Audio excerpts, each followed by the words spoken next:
داستان دو کودک که با بنزین زندگی میکنن.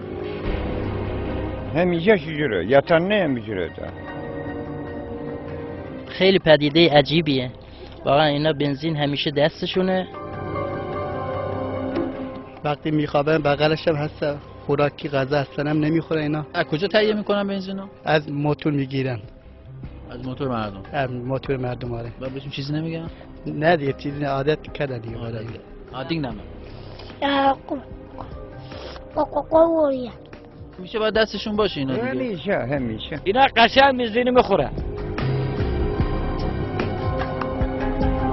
پدیده عجیب در روستای تازیاب در 120 کیلومتری بجنورد. مشکلی براشون وجود نمیاد؟ میفته دیگه. به سرش گیچ میره میفته دیگه.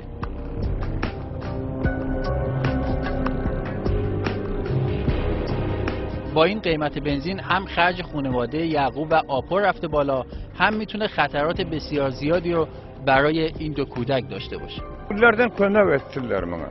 Çağalara. Haç dediyen.